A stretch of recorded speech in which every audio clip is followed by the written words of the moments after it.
All right, so the recording's in progress. Welcome, everyone. Thank you for coming. Tonight's going to be very exciting. We're talking about how I made my first million in real estate. I'm going to walk you step by step. That way, you know exactly what the formula is. On top of that, I'm going to share a couple of client stories. I'm going to share with you one of my plumber clients. He's a plumber, early 40s. He's almost at $1 million. He started with $7,800 with his first home. And then he just kept parlaying it. And he kept basically recycling the same down payment that he put. And Raul, if you could let people in, if you could just pay attention to that for the first few minutes, please.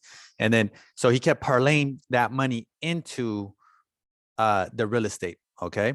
And then I'm going to go over another example. I have many examples, but I just picked a few. I'm going to go over a friend from high school who started with his first property, a condo, and he started with $45,000 and over 12 years ago, and he turned that into almost $1 million, somewhere around $900,000. Okay, and I'm going to give you guys the exact numbers, how they did it, how they parlayed, you know, one property into another property into another property. And at the end, what you're going to see is, you know, these are just ordinary people that figured out a formula. Okay. And a lot of times they figured it out on accident. And what you're going to notice as well is at the bottom, you're going to see, you know, how much my first few properties made me as far as net worth as of today. And then how much each of their properties netted them as of today. And then you're going to also see how much cash flow they will be receiving and I will be receiving 22 years from now, because that's kind of the time that we could pay off our loans. Okay, that's how long it takes if we do it right. And you're going to notice that everyone is going to be other properties. They're going to be worth multi-million-dollar properties 22 years from now. Then you're going to notice that they're going to be receiving thousands of dollars in income net from those properties on a monthly basis. And what I want you guys to do also, you're going to notice, is my monthly income and the value of my estate is going to be a lot higher than theirs. And the only difference is because I knew what I was doing from the beginning, right? Following this formula. They didn't. They kind of did it on accident. And then once I started coaching them and saying, hey, look at, you know, maybe you should make, you know, this trade for that trade and then trade that one for this one. That's when they kind of started getting like more conscious about it and more, what's the word I'm looking for? They made it more of a point to they knew the formula and they go, oh, wow, this is a formula. Let me follow it. Okay.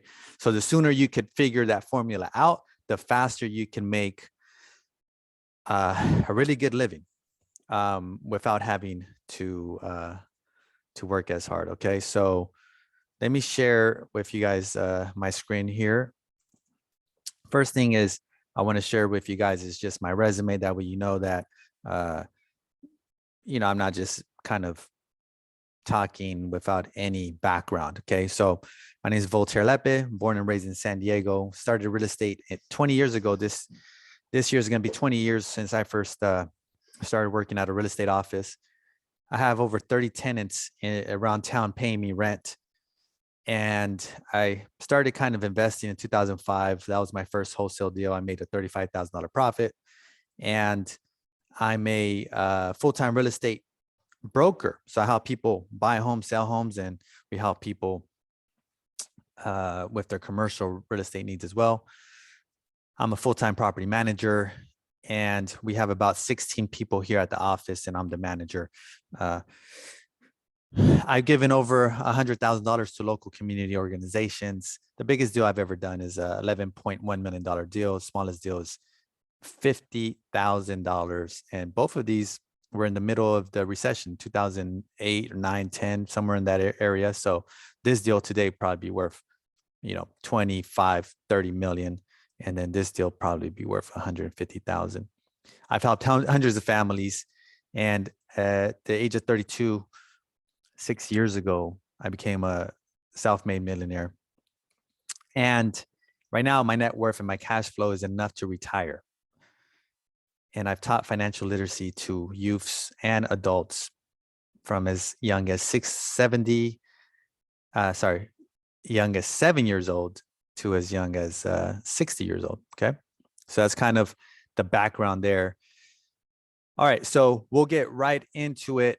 And again, if you're joining us, thank you for joining. We're going to learn a lot tonight about how to make money. And if you have cameras, turn them on. That way I can see y'all and we could be interactive. By the way, if you have any questions, feel free to raise your hand and ask the question or shoot a message into the group chat, and Raul will take care of that message and we'll answer it on the spot. Okay. Because this is all interactive. So here we go. Okay. So I'm going to go over a couple of examples, the plumber, right? And then I'm going to go over my buddy from high school who had a finance job. He was in finance. And then we're going to skip a couple of these examples here. We have a bunch of examples. And then I'm going to get into my example. Okay. Now, the first thing I want you guys to kind of know is there's rules to this. Okay. So let me just on the spot, just say, okay, rules to the game. All right. So let me see here. Why isn't this working? Okay. Rules. Okay. So what you have to understand, guys, is when it comes to investing in real estate, it's one of the easiest things to invest into because the bank is loaning you most of the money, right? So in the first example we're going to give you is the bank gave my client 96.5% of the purchase price. Okay. That means all he had to come in with was the difference of the purchase price. Compared to buying stocks, if you want to buy stocks, you got to come in with 100% of whatever you're buying. So if you want, $300,000 in stocks, you need $300,000, right, to purchase. Hold on a second. Compared to real estate, if you want to buy a $300,000 condo, all you need is, in a lot of cases, is 3.5% of that, which comes out to $10,500, and you can control a $300,000 assets. So that's the beauty about investing in real estate. Okay. The next thing that you should know is that you could do this every 12 months. Okay. A lot of people, 12 months, you can take advantage of this rule. It's a rule. Okay. So why is that important? That's important because if you really wanted to, right, if you know the rules to the game, if you really wanted to, you could buy a house every 12 months with a low down payment of 3.5%. That's huge, right? Because there's all these misconceptions out there that, oh, number one, you need 20% down to buy a house. Okay, that's untrue. Number two is that if you do buy a house, that you could only buy a house every 2 years, or you got to own it until forever and pay it off 30 years later. Those are all misconceptions, right? So we have to understand the rules, and those are the rules. And this is huge. If you understand this, you're going to be able to make a lot of money. All right. And then obviously for each of these rules, there's other little sub rules, right? You need to have a FICO score of X amount. You need to have, reserves, or you can't have too many bills or debts and all these things. But those are the things that your favorite Lepe Tendwell real estate agent can help you with. That's why we're here to guide you with that stuff. Okay. All right. So what we're going to discuss tonight is how to do it as a homeowner. Let's say, pretend you're not an investor. You just want to buy a house and live in it. I'm going to show you how to make money doing that. Also, I'm going to show you how I made my money by using this method called the BRRRR method. Okay, you buy, you rehab, you rent, refinance, and then you repeat. So I'm going to show you both sides. Okay, if you want to do it, as an investor, or if you want to do it as a homeowner. And by the way, you could do both of them at the same time. I would have made a lot more money if I would have figured that out from the beginning. So actually, let me write that as part of the rule. You can be an investor and a homeowner and buy properties both ways. Okay. I didn't figure that second part out till way late. Missed out on a lot of money, but it's all good. That's how we learn. Okay. So I'm going to tell you about my buddy. Okay. My buddy, really cool cat. He back in 2013, so 9 years ago is when he started, right? He got married, he got kids, and he says, I don't want to rent no more. Let me buy a house, right? 2013, prices weren't that high, right? He bought it for 223. And I don't want this to deter you guys as far as prices. Oh, back then prices were different. It's all relative. Back then, he wasn't making that much money as a plumber, right? Now he's making better money as a plumber. So it's all relative. Okay. So he bought a 2-bedroom, 1-bath house in the hood. He bought it with a loan, FHA. That's the name of the loan, FHA. And his down payment was $78.05. Okay. That's 3.5% down. That's a great down payment, right? He didn't have a lot of money. His monthly payment was $1,250 a month. And he lived in here between 2013 and 2017. What happened in 2017? Well, his family grew. He had kids. And he says, well, shoot, I need a bigger house. I need a 3rd bedroom. Cool. So what he did was he did the smart thing. Okay. And he had this option because he could qualify. He worked and his wife worked. Cool. So he was able. There's 2 ways to buy a bigger home. The first way is you sell the first home in order to buy the bigger home, right? Now you're left with 1 home still. Or the second option is you rent out the first home and then you buy the second home. Most people are going to say, well, how am I going to buy the second home? I don't have money to do that, down payment. Well, what he did was he knew that in his home, he had something called equity. All right. He had money in his home. So what he did was he refinanced in 2017. That's when you take equity from your home. And he took enough equity to buy him another property. So he ended up taking money. And at that point, I think he had 270,000 equity. I think that's what my notes are. And he took out money from here and he put it down on his second property, right up the street. A little bit better neighborhood. For sure was a bigger house, a 3-bedroom, 2-bath. And that's just life. You progress. You make more money over time in life. You get smarter. You get more educated. You live in better areas and better neighborhoods. That's how life should be. So that's what he did. So in 2017, with the down payment from his first property when he refinanced, he recycled that down payment of $78.05, and then he bought this place. And guess what? He used FHA financing again. This time his down payment was $15,000 because it's a bigger home, right? $435,000 at that time. And by the way, when he bought this home, $435,000, he wasn't getting a great deal, by the way. That was like, you're kind of overpaying, bro. That was that time in that market. And that was a time in 2017 that it kind of felt like it was going to change. It felt like, I remember it was really hard for me to sell houses in 2017 because interest rates had jumped up to about 5%. And people were saying that it was unaffordable and people kind of slowed down on buying. And I just remember it was a tough year for me personally as a realtor in my business. And all my clients were thinking they were overpaying for properties. Does that make sense? So don't think like it was a great time to buy or not. It was like scary time. but out of necessity, because he needed a third bedroom, he bought anyways, right? His monthly payment was $2,400, which was a stretch because remember, his previous monthly payment was $1,250, guys.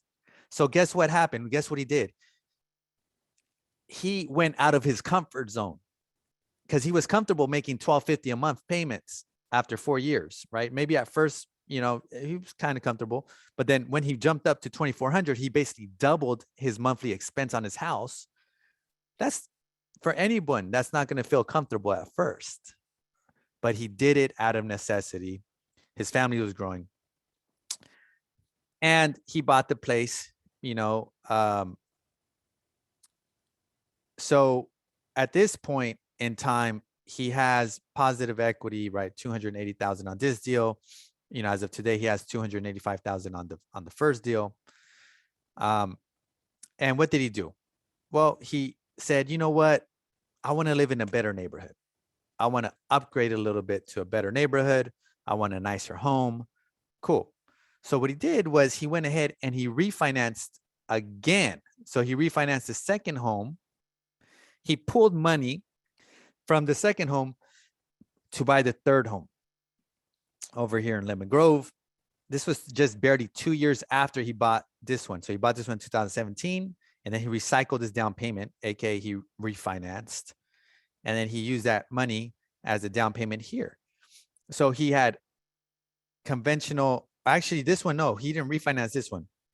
He took the money from the first one still. So he still, when he refinanced the first one, he still had money left over, and he put that 27,000 to use, 5% down on the third home. So now with the very first home, guys, he was able to buy a second home and a third home using the 12-month rule, right? Every 12 months, you get to buy a house. And now he's controlling 3 pieces of property with $7,800. 3 pieces of real estate in San Diego with $7,800. That's a great deal. So now guess what? He has a 4-bedroom, 3-bath home in Lemon Grove. And I remember this price at that point. Again, it wasn't like a great price. It was just like, a market deal. And he put 5% down, $27,000. And his new payment, guess what? It jumped up almost $3,300. I remember he was thinking about this. I was talking to him. I still remember where I was at. I was in my kitchen inside my little studio, and it was like 10 p.m. at night. And it was a weekday because I remember I was thinking like, shit, like, I'm tired. I got to wake up early. And I told him, just do it. Just go ahead. It's fine. Yeah, you're paying market. It's not a great deal, but you want a better neighborhood. You're doing it for your kids. $3,300. It's a lot, but 5-10 years from now, you won't feel it. And that's what I always tell my client, because you won't. 5-10 years from now, it's gonna feel like a joke, right? So he went ahead and did it. He bought this place. His monthly payment, freaking went up, and he was like, damn, he didn't feel comfortable again. Again, he went out of his comfort zone. That's like kind of the reoccurring theme. All right. So now he has 3 properties. And then he goes, 2 years later, 2021, he hits me up. He goes, Voltaire, my wife, she wants a brand new home.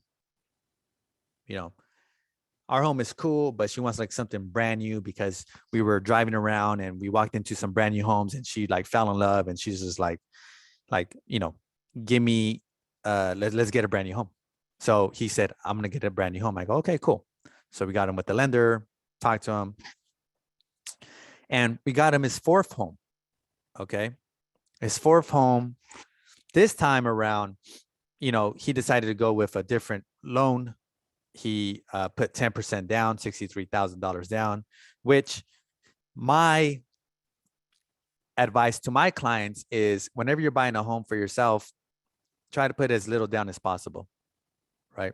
So technically he probably could have done a 5% down again, but they had some extra cash and they wanted to use it towards their home. Cool. Right. I would do a little bit different, but that's basically what happened here. He bought it for $629,000. Prices were still good around that time. And guess what? Now he has this house vacant, house number 3. Again, my advice, keep the house rented out. He told me that they didn't really want to deal with tenants. They already had the first tenant on the first property. They had the second tenant on the second property. And he just said, dude, we don't want to be landlords again. I told him, hey, hire our company. We do property management. But he said, no, we just want to cash out, take some of that money. And by the way, that was tax-free money because he lived in there for 2 years. Right? Or close to it. I don't know. That's his situation there. So we ended up selling the property for him, $715,000. He walked away with $162,000 in his pocket. Right? Again, me personally, I like to keep these properties. He had 4 properties at one point, but he ended up with 3 now, 2 rentals and 1 he lives in. Right? So right now I'm giving them some advice on what to do with his first property. And again, even someone like him who's experienced, sometimes he listens to me, sometimes he doesn't, right? That's okay. Everybody has their own thing. But again, if you know the rules, you play the game the way you're supposed to, you could have a lot of money. In his case, he could still make some moves to make a lot more money. He hasn't made them yet, but this is where he's at right now. Total equity in his 2 rentals, $727,000. And plus the cash out that he took out. He has $727,000 that he made from $7,805 in first initial investment.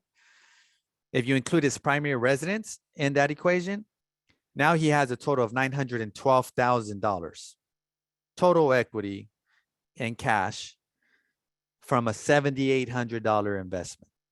That's pretty amazing, right? And that's over a 9-year period. Now, what I did, I took it a little step further, right? He's almost at $1 million today, 912,000. So what I did is I pulled out a calculator and I said, okay, let's do the math. Let's say you pay off these properties 22 years from now, because you can, right? Because you could pay biweekly. That's another trick or a rule. If you make biweekly payments, meaning every 2 weeks instead of monthly on your monthly mortgage payment, you'll shave off 7 years off your mortgage. 7 years. You pay the same amount. Nothing changes. The only thing that changes is the way that you make the monthly payments, which I always recommend my clients to do. So long story short, fast forward to 2044, 22 years from now, he's going to be making, after we subtract taxes, insurance, and maintenance fees for his properties, and this is just his 2 properties. If he doesn't do any other moves, and let's say he doesn't listen to me at all, and he says, no, I'm just going to pay these properties off, just like, we're taught in our culture to play it safe and pay off our mortgages, which I don't recommend. And he does it. Well, guess what? He will net, okay, not gross, net. Actually, this one's wrong. Hold on, let me do that real quick. 6,042 times 12. There we go. 72,000. That was the gross amount. So 72,504. He's in a net $72,000 a year. That's $6,000 a month. That's net after paying taxes, insurance, property, maintenance, fixing stuff. And the total value of his properties are going to be $3,928,000. So he's going to have about $4 million in equity between his properties if he doesn't do any other moves and plays it, super conservative. Wow, that's pretty amazing. Hey, Voltaire, actually, Yes. Jeanette here, she had a question about your biweekly payment method. She asked if you can just elaborate a little bit more on that, please. Yes, thanks for asking that, Jeanette. So the way that it works and the reason why you're able to pay off and your mortgage 7 years faster if you make bi-monthly payments is because the way that interest works. Okay, so that's it. Let me see here.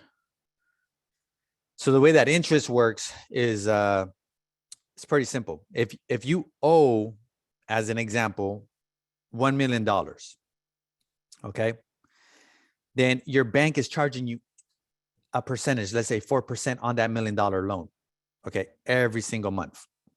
Now, every month, what you're doing, Jeanette, is you're making your payment. So let's pretend on $1 million, your monthly payment is $10,000, right? So you put a $10,000, and out of that 10,000, let's say 4,000 goes to principal pay down. What does that mean? That means that your $1 million loan, after you make your first monthly payment, you pay down $4,000. Now you owe $996,000. And the next month you pay it down and it goes down another $4,000. Now you owe $992,000. And let's say you keep doing that over and over. Well, guess what? Instead of paying $4,000 a month, I mean, $10,000 a month, right, towards your payment. Let's say you break it down and you pay $5,000 every 2 weeks. So $5,000 every 2 weeks. Now you're paying less. After 2 weeks, you owe less to the bank. You owe $998. And then the next 2 weeks, the first month, you owe $996. And then $994, $992. So you're paying it down faster. And really what it adds up to is at the end of the year, you would pay off one full payment faster. So you would have, 26 payments, bi-monthly payments. So 26, right? So I'm doing 52 weeks in a year divided by 2. That's 26 total payments, right, throughout the year. And then 26 divided by 2, that's 13. So you would be basically 13 months. So you would pay 13 months in 1 year instead of 12 months in 1 year. So I know it's kind of confusing, but what I do with my mortgages, I call my mortgage company whenever I get a new mortgage and I go, hey, can I make weekly payments? They go, no. A lot of them say no. We don't have weekly. Can I make? And then I go, okay. Can I make bi-monthly payments every 2 weeks? And then some of them say yes. The ones I say, okay, I sign up and I do bi-monthly. So if my monthly mortgage payment is $2,000, they just take out $1,000 every 2 weeks, as opposed to $2,000 per month, right? Some of them I'm lucky, and they allow me to pay weekly payments. So instead of paying $2,000 a month, I pay $500 a week. And guess what? I'm shaving so much interest off that loan, and I'm saving so many years off the 30-year loan that I got. So it's a great deal. Take advantage. And how do you set that up? You call your bank. You call your bank. Someone said, why not refinance to a 15-year and drop the interest? Because you're borrowing money at such a cheap rate of 3% or 4%. It's not worth paying it down with extra money out of your pocket on a 15-year loan. Okay. So the whole game here, and you'll see the difference between what my clients do and what I do, is you want to take advantage of borrowing money. That's the whole point of putting little down, 3.5% down and borrowing 96.5% of the purchase price. That's the whole point, is you're borrowing money, other people's money, OPM, right? You hear that over and over, other people's money. You're borrowing the bank's money. You're putting very little down, and you're borrowing it at a very low interest rate. So you want to play that game, right? You don't want to give the money back to the bank as fast as you can, right? By dropping it down to a 15-year loan, because now you have less cash flow. So I know, by the way, I grew up Mexican. My grandpa, I remember when he paid off his house, like he was like excited. He goes, this is the last payment. And then he gave me the payment. And as a kid, that was my job, is to send the monthly mortgage payments to the bank every month. So I got the money order, went and bought it, filled out the envelope, and took it to the post office, dropped off the envelope. And that was the last monthly mortgage payment. He was so excited, so happy. That was great for him, right? He paid it off. He made money, because real estate makes money. But if he would have had this type of education, he would have retired a millionaire, right? So I grew up with that thing too, like, okay, no debt, all debt is bad, pay off everything all at once. But then I started to educate myself. All right, so let me go back to their screen. Good questions, by the way. I like them. All right, And aside from the cash flow, Voltaire, would you say that, or at least would you take into consideration, I guess, the cost of having to refinance, all the fees that, because it's not free to refinance, It's not right? free. Yeah. So someone offered me a refinance today because I was going to pull some money out of one of my properties, which you'll see right now, to buy another property. But rates jumped up this week, and they jumped up so much that it was going to cost me $11,000 to refinance. And I had already set it up. I had already paid for an appraisal, everything. But when I saw how much it went up, so $11,000 to borrow equity from my own house, I just said no. I canceled the refinance. Right? I'll figure something else out, because it does cost money to refinance into anything, a 15-year loan, a 30-year loan. So I take everything into consideration. Yes. All right, here we go. So this guy, my plumber friend, he has a bright future ahead of him, right? I think we could all agree on that. All right. Example number 2, and I'll try to speed it up because I know it's 7 o'clock and we got to be finished with this. So one of my buddies from high school, when I first met him after high school, he had a condo that he bought in 2009, a little small 1-bedroom, I believe it was, and he bought it for $225,000. Now he did save up $45,000 down payment to buy it. So he bought it with, what is that, a 20% down payment. Okay. And he rented it. He was making $300 a month and he was happy. And when, and then when I met him, I was like, hey, look it, you got this condo, you have equity. It's probably a good idea that you use the equity in your condo, right? So what he did was he partnered up with his dad and he bought 2 more condos, right? He refinanced the first property, this one, and he pulled out $50,000. And then he bought these 2. He bought condo number 2 for $156, condo number 3 for $205, using the equity in his first condo. So what did he do? He put down $45,000 to buy this one, and then sometime later, a few years later, he pulled out $50,000. So he pulled out his own down payment back. You guys get that? And then he bought 2 more condos, and they're both small condos. Each condo cash flowed for $200 each. So he wasn't making a killing, but they're paying for it themselves, right? After 3 years, he sold condo number 2, this one right here, and he bought a duplex. So now he's doing something called the 1031 exchange. So he said, hey, I'm trading. I'm going to trade this condo right here, condo number 2, and I'm going to trade it for a duplex, which costs $525,000. Now, the great part about trading a property from one to another is that it didn't cost him nothing out of his pocket. He basically just sold the condo, aka traded the condo for a duplex. So he took out the equity from the condo, put it into a duplex. Now he owns a duplex. Okay. Why would you do that? Well, now instead of owning a small little condo, you own 2 units and it's worth more. And when the market appreciates 10% or 24%, like it appreciated last year, now it's appreciating on a bigger property, on 525 instead of a small little $300,000 condo. Okay. So you're making more money that way.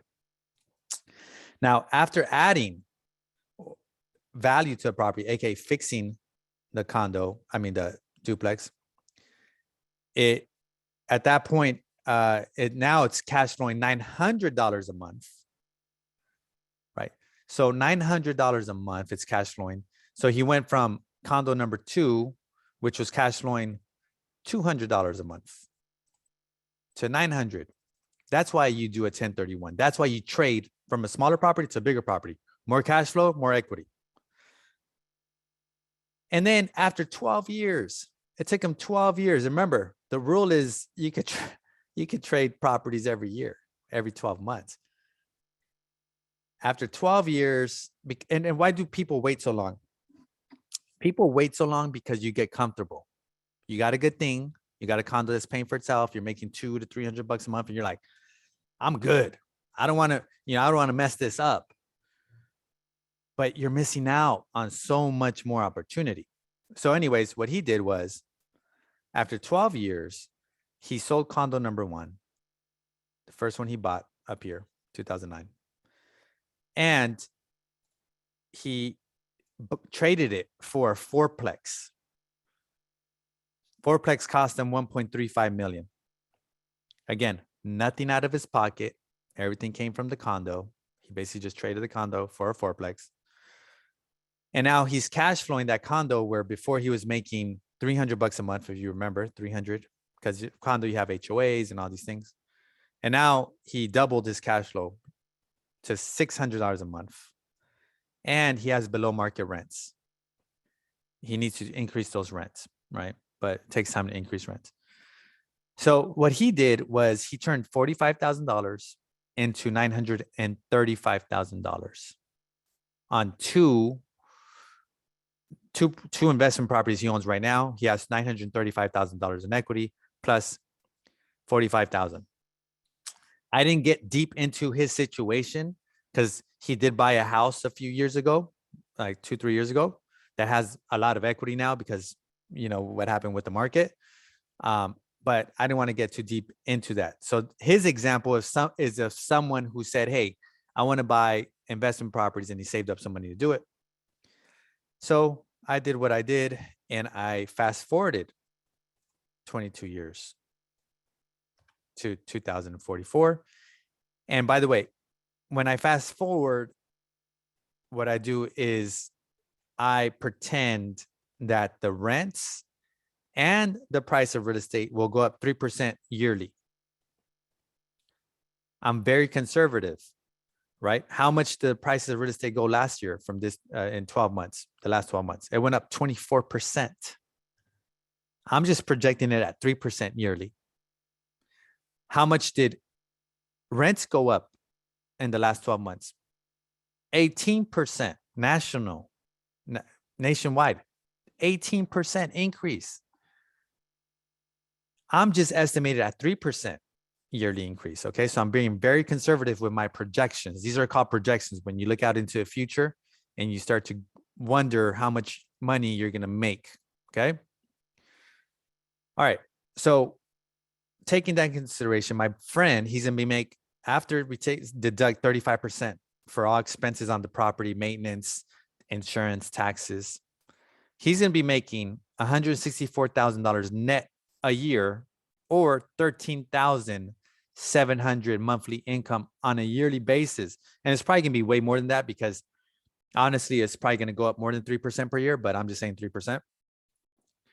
So he's going to have $13,000, and the value of his properties are going to be worth $4,263,000 of those two properties. That's how much they're going to be worth. He's going to be able to just cash them out if he wants. But why would you when you're making $13,700 a month income, right?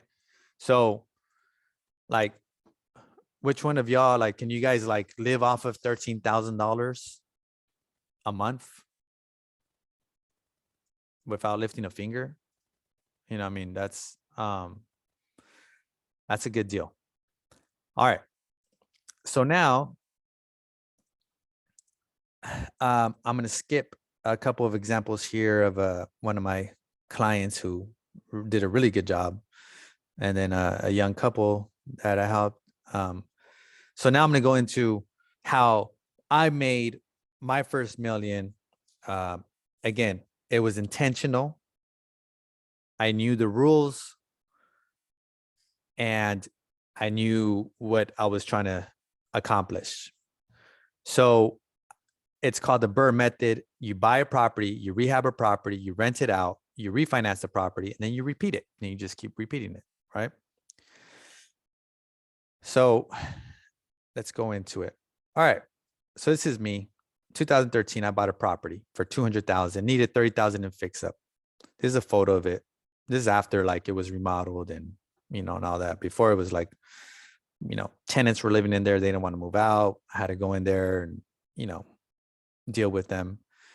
So anyways, I bought it for $230. The down payment was, well, I bought it for $200 plus fix up cost of $30,000, so $230. Down payment was $50,000. So again, I wasn't smart enough to use my 3.5% down payment at that time. You know, it didn't click in my head, right? So I got a loan. My total investment was 50,000 plus a 30,000 rehab. I was in it for, 280, 200. Sorry, I was in it for $80,000. I held it for a couple of years. So what I do after that? Well, the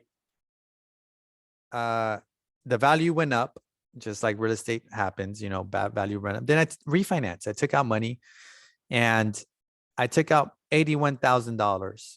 And then I bought, with that $81,000, I bought the second home.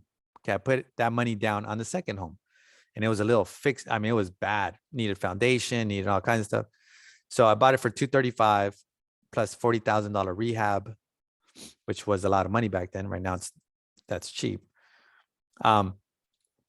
So the total investment was $86,000. So I did have to bring in $5,000 out of my own money to buy this property. This is it, right? It's a little 2-bedroom house, rented it out for a while. So anyways, I held this house for a couple of years. And then what did I do? I went ahead and I refinanced again. I pulled out money and I pulled out $90,000 after paying fees. Right now, this one's running for $2,675. Still own it.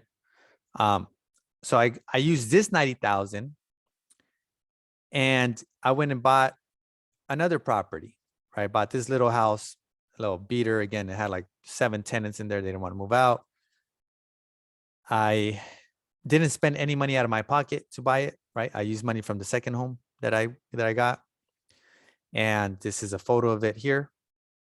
That's after I fixed it up, rented it out, remodeled it, All right. So now it gets interesting because now I start thinking, I'm like, man, I need to buy more than just a house. I need to buy multi-units, right? So I went and bought this fourplex here, 2016.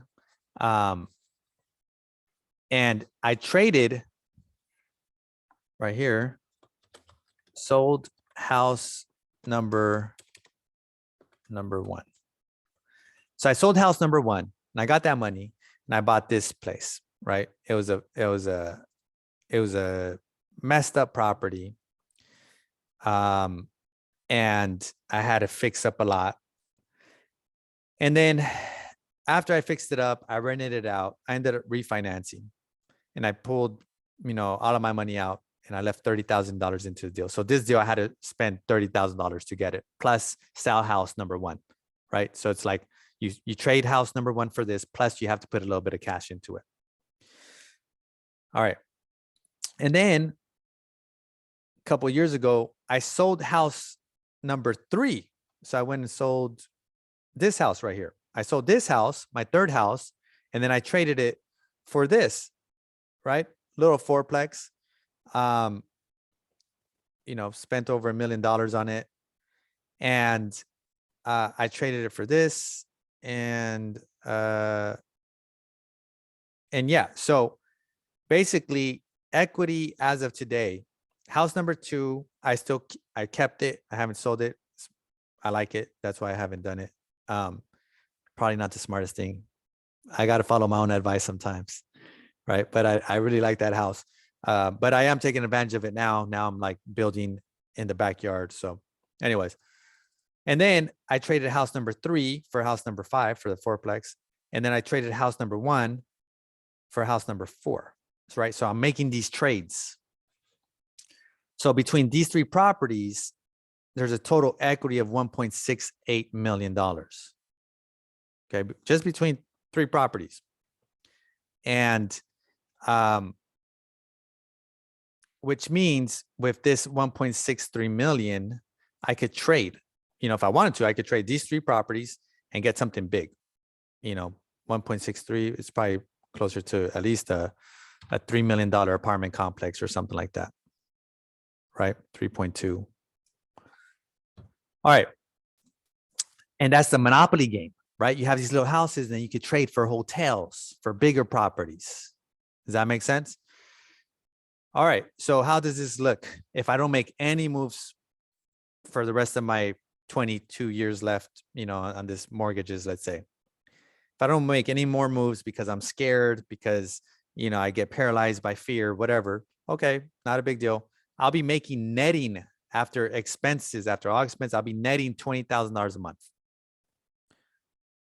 And the properties of these three properties would be worth $6,600,000.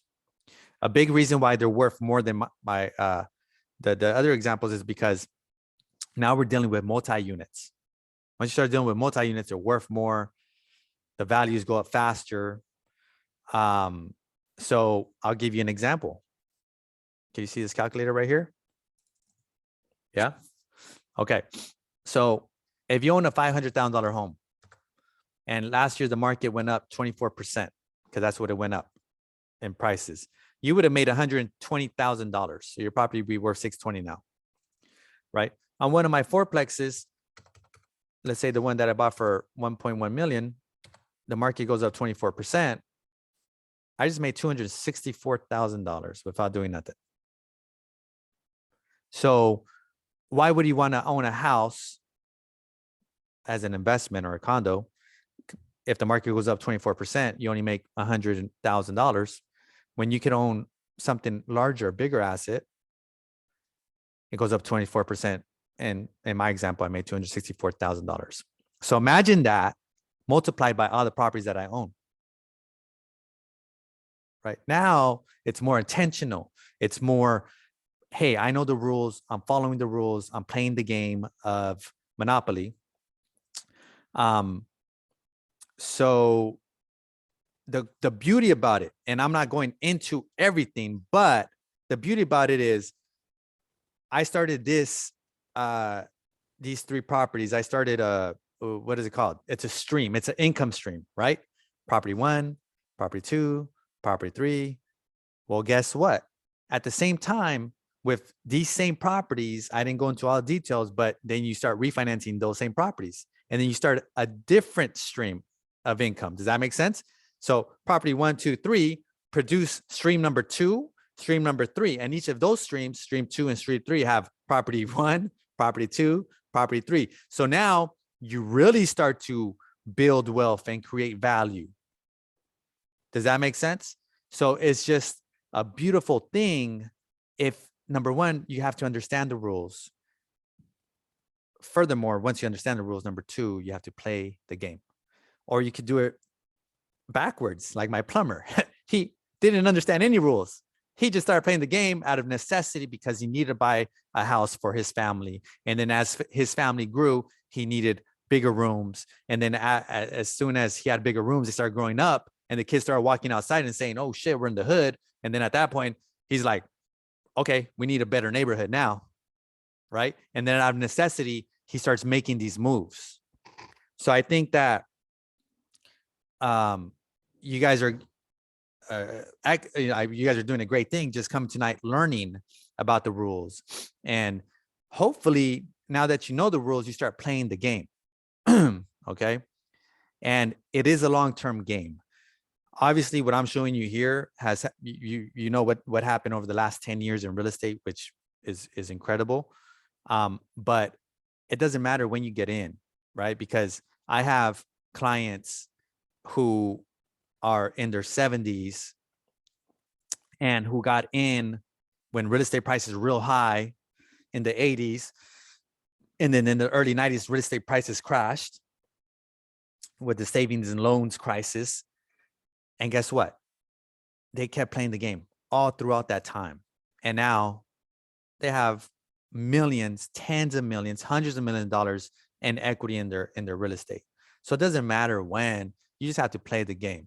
So we have some questions. Is there a time limit before you trade houses? 12 months. Yes, 12 months. That's the time limit. So when you start trading houses like for 1031 exchange, you got to own the property for at least a year, right? That way you could avoid paying the taxes and trading. Next question. When you refinance to pull equity out of your homes, do you try to keep your monthly mortgage amount the same as prior to the refinance? Great question. So, Asel, you're asking like a question of what lenders tell you. right? Because a lot of lenders say, hey, call me in 6 months, call me in 12 months. I'm going to refinance you to get your mortgage insurance off of your loan. And the goal when you do that is to lower your monthly payment. Okay. The reason what we're talking about here in our example, SL, when you refinance, we're talking about pulling money to buy other properties. That makes sense. So the only way you want to refinance, or the only reason why you should refinance a sell, okay, there's two reasons why. First reason, you're going to keep that property for a long time, over 10 years. If you just see yourself keeping that property for more than 10 years, then you refinance, meaning you're not going to trade that property in the future, or you're going to live there forever for over 10 years.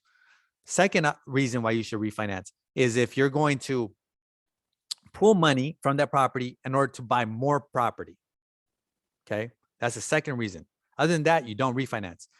So if you're refinancing just to drop your monthly payment, you shouldn't do that if you're not going to keep the property for 10 years. Okay. Really, the rule is about 7 years, but I'm saying 10 because, it just makes more sense. So refinancing is overrated for sure. All right. Does that apply to commercial property as well? I think Mike, I think you're asking about the 12 months trade. Yeah. So that applies for it too. And by the way, the 12-month, me with the whole 12 months, it started off with saying, hey, those are the rules of primary residence financing. So whenever you're going to live in the home, guys, you get a way better deal than me as an investor whenever you're going to invest. So whenever I buy a property as an investor, guess what, guys? I have to put down 25% down, which is a lot of money. On $1 million, 25% down is $250,000. Compared to if you're going to live in a house for $1 million, it's only $35,000. So me paying $250,000, you guys paying $35,000, it's not even fair. You're getting a great deal. The second way or reason why it's a great deal to buy every 12 months on a primary residence is because primary residence, if you buy a home to live in it, like my plumber friend did on all those purchases, guess what? He's getting rock bottom rates, right? In this market right now, primary, you're buying 3.5%, 3.75% primary, up to 4%. Me as an investor, I'm buying and I'm getting 5%, 5.25%. My interest rate's way higher. So again, you guys, with the advantage that you're going to live in the home every 12 months or every 24 months or every 36 months, right? I know it's a lot to move every 12 months. I know that, but it's take advantage. All right. The next question. Sorry. Yes. 12-month trade. Yes. Yep. Mike, every 12 months you could be trading. Cool. What questions do you guys have about this workshop tonight? Questions, comments? We're running up on our time here. We got a few minutes left for some questions. I guess my last comments is, hey, don't let all this stuff overwhelm you, right? Look at my plumber friend's example. He needed a necessity.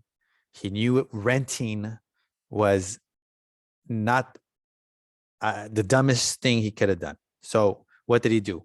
He bought his first house out of necessity, bought his second house out of necessity, third house out of necessity, fourth house, I'll just say necessity because he needed to keep his wife happy, right? So he did it all of necessity, and he built himself a nice little nest egg of $900,000 plus, right? With $7,800. I love that example. I've had him on here before. Well, actually, I've had him when we used to have the workshops here at the office. And I remember he didn't even know what he did until in person, I said, hey, this is an example of my plumber friend. He's sitting in the audience. And then when I threw up on the screen that he's going to be a millionaire in the year 2044, his face was like, huh? Like he had no clue, right? And he was so excited. He went home and told his wife, man, we're millionaires, He had no clue what he had done, right? He did everything out of necessity. So now that you guys know, and you guys have some knowledge, do it out of necessity for sure. And then use some of these rules to your advantage while you're doing it. And you could do it. And by the way, if you're a VA, If anyone on here is VA, I know I saw Tony on here, VA. Guess what? You're doing the same thing with 0 down.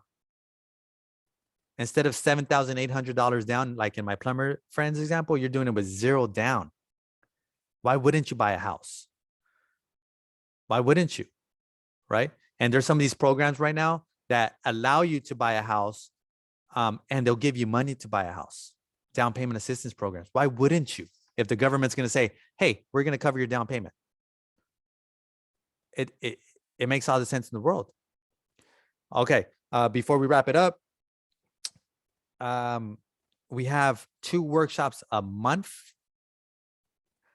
So make sure if you're not on our list, if you're not receiving emails from us inviting you to our 2 workshops a month, send us right now. So you can send Raul direct a message, your name and your email address. That way you start receiving these invites, and we have different topics: first time buyer workshops, VA buyer workshops, investor workshops, tax loophole workshops, different ones throughout the year where you can learn. Someone asked, can I use my dad to get the VA loan? Yeah, if your dad wants to use his VA loan, go ahead.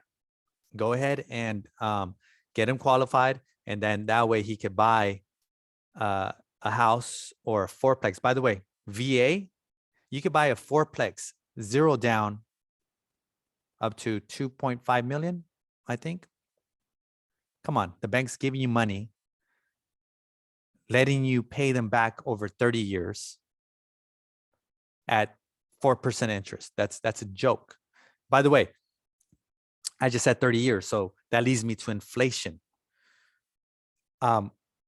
What's the lowest amount of money you ever paid for a candy bar that you guys remember, right? Because I remember as a kid, I used to pay between 35 cents to 40 cents as a kid for a Snickers bar at the store, right? I don't know if there's anyone on here that's paid less than that back then at the store, 35 to 40 cents for Snickers.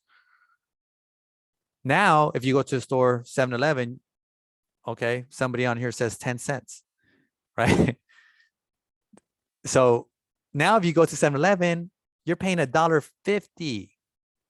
I'm assuming, I haven't bought a Snickers bar in about 5 years, but I'm assuming you're paying like $1.50 for a Snickers bar. So what is that? That's inflation. That's cost going up of goods and services, right? So if I was able to lock in Snicker bars at the price of 40 cents or 35 cents or 10 cents for the rest of your life, wouldn't that be a good deal? You just walk in and be like, hey, I got the Snickers, to your friends and family. Hey, Snickers on me. And then you buy, with $1, you buy 10 Snickers at 10 cents a piece because you locked it in 30 years ago. That's the same thing as a mortgage. You're locking in a monthly payment for the next 30 years. So 10 years from now, 20 years from now, when all your friends' mortgage payment on average in the US is going to be $8,000 or $10,000 a month, and you still have your little, $3,000, $4,000 monthly payment, it's going to be a joke.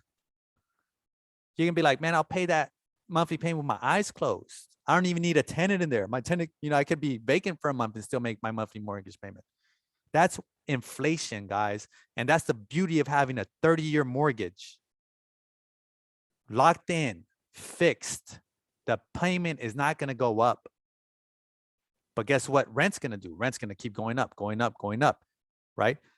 I had 3 or 4 increases in rent just this month on my properties. I just gave myself a raise. Sucks for the tenants, right? But that's just business. That's just life. Rents go up. Cost of goods and services go up, right? And guess what stays the same? My monthly mortgage payment on those 4-plexes, on those triplexes, on those 6-plexes, on those 5-plexes that I own, right? So anyways, reach out to your favorite Lepe Tendwell real estate agent. Get yourself signed up for these free workshops. We have 2 a month. Invite your friends and family because they need to be educated too. I think a huge responsibility that we all have is to educate others, inspire others, bring others up. So that's what I'm doing with my circle of friends. And that's what you should be doing too. So invite them to our workshop so they can learn and they could get better. So thanks a lot for joining. We'll see each other soon. Have a good night. Peace. All right. We'll stop recording here.